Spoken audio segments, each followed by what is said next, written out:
वायनाड में तेज बारिश के बाद लैंडस्लाइड में मौत का जो आंकड़ा है वो लगातार बढ़ रहा है। अब तक 165 लोगों की मौत की खबर आ चुकी है। 131 लोग अस्पताल में भर्ती हैं और जबकि 200 से ज्यादा लोगों के लापता होने की रिपोर्ट लिखाई गई है, यानी कि जिनका कोई अभी तक अता पता नहीं है। आर्मी, एयरफोर्स, एनडीआरएफ, एसडीआरएफ और पुलिस और डॉग स्क्वाड की टीमें रेस्क्यू में जुटी हुई हैं। सेना की मदद भी ली गई है। 1000 से ज्यादा लोगों का रेस्क्यू किया गया है, तो वहीं 3000 लोगों को रिहैब सेंटर में भेजा गया है। मौसम विभाग ने वायनाड के अलावा मल्लापुरम, कोझिकोड, कन्नूर, कासरगोड जिले में भारी बारिश का अलर्ट जारी किया है। मुख्यमंत्री पिनराई विजयन ने बैठक लेकर राहत कार्यों को तेज करने के निर्देश भी दे दिए हैं। तो पश्चिम बंगाल के राज्यपाल सीवी आनंद बोस ने रिहैब सेंटर का दौरा कर जायजा भी लिया है। लोगों के जीवन को संकट से निकालने का लगातार प्रयास किया जा रहा है, फिर चाहे वो सेना हो या एनडीआरएफ हो, एसडीआरएफ हो या फिर स्थानीय प्रशासन। 220 लोग लापता बताए जा रहे हैं। अभी तक बचाव दल की ओर से रेस्क्यू लगातार जारी है। मुख्यमंत्री पिनराई विजयन ने बैठक भी ली इसको लेकर। बंगाल के राज्यपाल सीवी आनंद बोस ने रिहैब सेंटर का जायजा भी लिया है।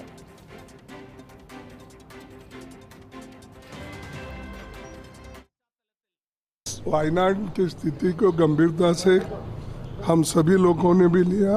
राहुल गांधी जी और प्रियंका जी भी वहां पर विजिट करने वाले हैं। उसके अलावा हमारे पार्टी के सभी कार्यकर्ता लोग वहां को रिहैबिलिटेशन करने के लिए जुटे हुए हैं और ये बहुत बड़ी दुखद घटना है। ये एक नेशनल डिजास्टर है और इसको सभी लोग मिलके काम करना चाहिए। हम कल ये मुद्दा राज्यसभा में भी उठाया था, तो हमको राज्यसभा ने भी वहाँ के चेयरमैन और हमारे सरकार के ओर से नड्डा साहब भी ये कहे कि कोई खोती या कमियां नहीं बरती जाएगी। जो कुछ मिलना है, राहत मिलना है, कंपेंसेशन मिलना है, मेडिकल असिस्टेंस मिलना है, वो सारी चीज़ें करेंगे, ये उनका वायदा है। तो इसीलिए हम चाहते हैं इसको जल्द से जल्द उनको रिलीफ मिले और वो सेफ रहें। और जो कुछ भी अभी बहुत से लोग मट्टी के अंदर घुसे हैं उनको भी बाहर निकाल कर एक बहुत बड़ा रिलीफ उस वायनाड की जनता को मिले। और वायनाड में भारी बारिश की वजह से हुए भूस्खलन के मुद्दे पर उठ रहे सवालों के बीच गृह मंत्री अमित शाह ने राज्यसभा में बयान भी दिया है।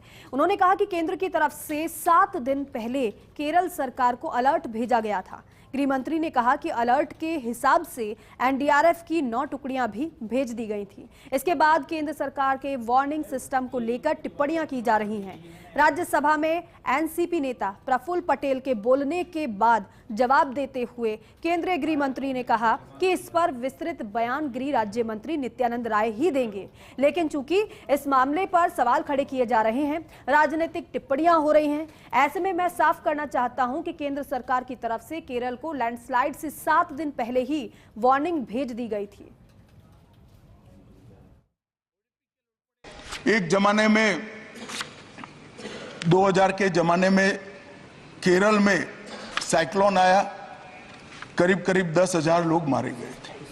परंतु अभी अभी केरल में साइक्लोन आया, सिर्फ एक जान गई क्योंकि 7 दिन पहले सूचना दी गई थी और पूरा इवैक्यूएशन कर लिया गया था, इसलिए सिर्फ एक जान गई। और गुजरात में भी साइक्लोन आया, गुजरात में भी 7 दिन पहले सूचना पहुंच गई थी, पूरा इवैक्यूएशन हो गया।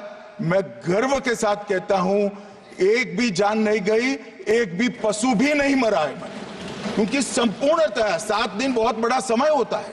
राज्य प्रशासन की जिम्मेदारी है किसको उठाए। मैं कोई किसी पे दोष मढ़ना नहीं चाहता, मैं ये प्रश्न खड़े कर रहे हैं और उनको ऐसा है कि केंद्र सरकार को घेर रहेंगे, इसलिए मैं थोड़ी स्पष्टता कर रहा हूं मान्यवर।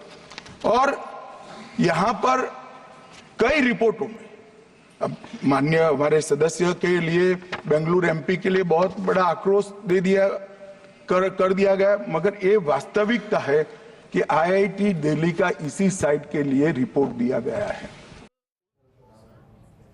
और